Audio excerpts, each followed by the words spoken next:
Penjelasan paper Mathematical Annuity Models Application in Cash Flow Analysis. Assalamualaikum warahmatullahi wabarakatuh. Di video saya kali ini, saya akan mereview jurnal internasional karangan Galadima dan kawan-kawan, di mana jurnal tersebut berjudul Mathematical Annuity Models Application in Cash Flow Analysis. Oke, nah di sini dijelaskan bahwa ini digunakan untuk menghitung nilai masa depan anuitas, nilai sekarang dari anuitas, pembayaran cicilan pinjaman, dan harga obligasi. Kemudian ini formulasi umum yang bakal digunakan untuk merumuskan perumusan sampai akhir ya, dari awal sampai akhir. Kuncinya di sini sebagai dasar. Nah, pertama-tama kita itu ibaratkan saldo itu dengan P, dimana P itu pasti positif. Nah, pada akhir periode T-nya ini bisa 1 bulan, seperempat, setengah tahun, atau 1 tahun dalam pembayaran kita terbuat. Nah, jika pembayaran meningkat, maka kitanya positif. Jika saldonya berkurang atau bahkan tidak ada pembayaran, maka kita itu kurang dari sama dengan 0. Oke, misalkan saldo itu dikenakan bunga R pada setiap akhir periode, maka tingkat nominal tahun yang diberikan R itu sama dengan tingkat nominal dibagi dengan jumlah periode pembayaran dalam 1 tahun. Untuk menemukan saldo dana setelah N periode, maka pertama-tama kita pertimbangkan XT menjadi saldo dana setelah T periode dengan R itu lebih besar dari 0. Nah, karena ini setelah T periode, maka X ini XT plus 1 karena setelah T periode sama dengan XT dikali 1 plus R ditambah IT plus 1. Mana T ini 0, 1, 2, dan seterusnya sampai N-1. Nah, tadi X0-nya itu P ya. Nah, dari itu tadi coba masukkan ke X1, X2, X3, dan seterusnya, maka didapatkan untuk T sama dengan N, maka rumusnya Xn sama dengan P dikali 1 plus R pangkat N, ditambah sigma dari T sama dengan 1 sampai dengan N, Gt dikali 1 plus R, N min T. Oke, untuk anuitas. Nah, anuitas ini seperti yang dijelaskan tadi ya. Nah, anuitas ini itu dari rumus ini, itu QT-nya, QT ini diganti dengan C, di mana C itu adalah pembayaran konstan. Karena dia itu bernilai angka, maka bisa ditaruh di depan.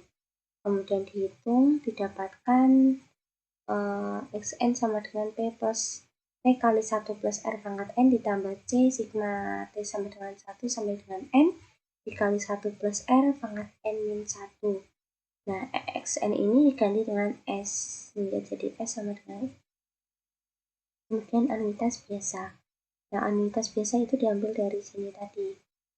Diibaratkan keseimbangan awalnya 0. P plus 1 plus R pangkat N ini 0. Maka S itu didapatkan sama dengan C 1 plus R pangkat N min 1 per R. Kemudian anuitas pertumbuhan linear. Nah, anuitas pertumbuhan linear ini maksudnya itu anuitas itu nggak hanya angka saja ya, jadi bisa diekspresikan dalam persamaan linear, sehingga kita itu sama dengan C plus T min 1 kali B, di mana T itu dimulai dari 1 sampai dengan N. Kemudian dari persamaan 4 tadi itu dimasukkan menjadi seperti ini, Sn sama dengan C sigma T sama dengan B sampai dengan N dikali 1 plus R pangkat N min 1 ditambah B sigma T sama dengan 1 sampai dengan N T min 1 plus 1 plus R pangkat N min 1. Kemudian persamaan ini tuh disubstitusi dari persamaan sebelumnya yang ini, sehingga menjadi Xn sama dengan Csn ditambah B sigma T min 1 kali 1 plus R pangkat N min 1. Kenapa kok bisa jadi seperti itu ya? Karena ini itu sama dengan Sn di persamaan 7. Nah, kemudian kita hitung ini menjadi sama dengan ini, di mana XN itu diganti T. Nah, kemudian dengan mengalihkan kedua ruas dengan 1 plus R, maka diperoleh ini. Dari ini tadi dikali 1 plus R. Dari persamaan tadi itu dikurangi antara persamaan ini sama ini, sehingga didapatkan T sama dengan Sn min N per R. Nah, dari ini tadi substitusikan ke persamaan 10 ini. Menjadi S sama dengan CSN ditambah B dikali, tadi kan sigma itu ya, jadi Sn min N per R. Nah, ini termin ini itu bisa gonta-ganti ya, bervariasi banget, karena itu bentuknya linear. Oke, sekarang anitas pertumbuhan eksponensial. Kalau tadi itu persamaan linear, sekarang itu eksponensial. Nah, untuk membentuk barisan geometri itu maka T sama dengan C dikali B pangkat T min 1, dimana T itu dimulai dari 0 sampai dengan N, dan B itu tidak sama dengan 1. B itu positif tapi tidak sama dengan 1. Kemudian kita asumsikan P itu sama dengan 0. Dari persamaan 4 itu kan tadi sudah ada ya. Terus persamaan 3 tadi sudah ada ya. Kemudian 1 plus R ini, ini N min T. Nah, N min 1-nya itu dikeluarkan. Kemudian menjadi C dikali 1 plus R pangkat N min 1 sigma T sama dengan 1 sampai dengan N D pangkat T min 1 per 1 plus R. Kemudian sehingga didapatkan S itu seperti ini. S sama dengan C dikali 1 plus R pangkat N min 1 dikali 1 min B per 1 plus R pangkat N dibagi 1 min B per 1 plus R pangkat N. Ini yang menjadi nilai termin pembayaran pertumbuhan majemuk atau eksponensial. Kemudian selanjutnya ilustrasi. Sebenarnya ini ilustrasi itu bakal dijelaskan di tabel 1, 2, dan 3. Ini cuma wujud ilustrasi saja ya, ilustrasi metode untuk menggabungkan arus kas. Nah, kita skip aja. Selanjutnya konsep nilai sekarang. Nah, nilai arus kas masa depan itu jumlah kas saat ini yang memiliki nilai yang setara dengan pembuat keputusan, di mana proses dari menentukan nilai sekarang itu kita sering sebut dengan diskonto, dengan mengalihkan arus kas masa depan dengan 1 plus R pangkat min N. Nah, kemudian selanjutnya amortisasi. Amortisasi ini itu metode pembayaran kembali pinjaman. Hutang itu bisa dikatakan amortisasi jika metode amortisasi itu digunakan. Nah, kita dari persamaan 4 tadi, itu jumlah S kan diharapkan menjadi 0. Tadi itu rumusnya S sama dengan P kali 1 plus R pangkat N, ini pangkat ya, pangkat N ditambah C dikali 1 plus R pangkat N min 1 per R sama dengan 0. Nah, karena di sini S diharapkan menjadi sama dengan 0, maka didapatkan seperti ini. Nah, untuk memecahkan C, maka selain C itu dipindahkan ke ruas sebelahnya. Menjadi C sama dengan min P dikali R dikali 1 plus R pangkat N per 1 plus R pangkat N min 1. Nah, C ini itu pembayaran tetap pada akhir periode, dan P itu inisial dari saldo dana, R itu sebagai rasio atau tingkat bunga, dan N itu jumlah periode. Ini N kecil ya. N itu jumlah periode waktu. Nah, tanda negatif itu yang ini tadi itu untuk menunjukkan saldonya itu berkurang dalam setiap pembayaran. Nah, kemudian anuitas dana darurat. Ketika pinjaman dikumpulkan itu menarik bunga pada tingkat yang sesuai tingkat pinjaman. Jika tidak ada pembayaran perantara yang dilakukan, pada akhirnya jangka waktu modal ditambah, bunga harus dilunasi. Jadi seperti ini. Misal kalau waktunya udah selesai jatuh tempo, maka nggak boleh dicicil lagi, tapi modal sama bunganya itu harus dibayar bareng, bayar sekaligus.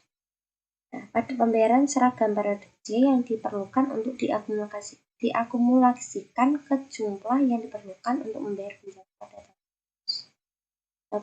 saat jatuh tempo disebut dengan anuitas pelunasan dana. Nah, misalkan pinjaman dikumpulkan pada tingkat pinjaman proporsional I dan tumbuh ke jumlah S di titik jatuh tempo, sehingga S itu sama dengan P dikali 1 plus I pangkat N. Nah, pembayaran berskala konstan itu diperlukan untuk mengakumulasikan jumlah yang diperlukan S pada tingkat contoh R, sehingga seperti ini ya tadi. Jadi ini. Kemudian dibandingkan dari persamaan ini sama ini. Di persamaan 18 sama dengan persamaan 19, maka karena ini untuk menyelesaikan C, maka C-nya stay di tempat, dan yang selain C ini itu dipindahkan ke sini. Pindahkan ke ruas sebelahnya bareng sama P dikali 1 plus I pangkat N. Nah, karena ini itu I-nya itu lebih besar dari R, maka rasionya yaitu R dikali P kali 1 plus I pangkat N dikali per 1 plus R pangkat N min 1. Ini itu tabel nilai masa depan dari anuitas yang dihasilkan oleh deposit tetap. Jadi bunga setorannya ini kita ibaratkan depositnya itu 1 juta, maka bunga tetapnya 12.500. Karena tadi bunganya itu 33%, maka jadi seperti ini ya.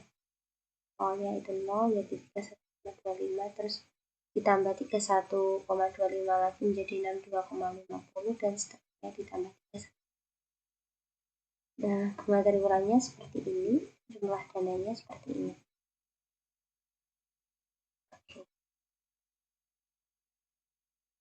Kemudian untuk membuat model ini kan ini terlalu terlalu kurang intuitif, maka kita buat ke ini, jadwal amortisasi tahunan, dimana tadi 1 juta dengan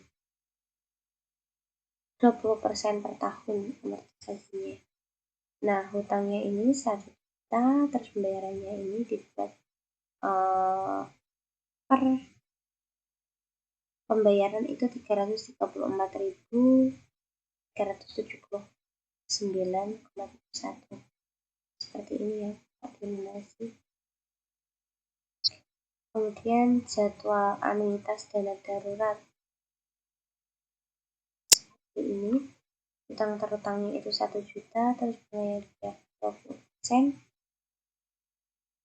Ini 120% dari 1 juta yaitu 200.000, maka utangnya jadi 1.200.000 dan ya. Nah, pembayarannya dibuat ini sama kayak yang ini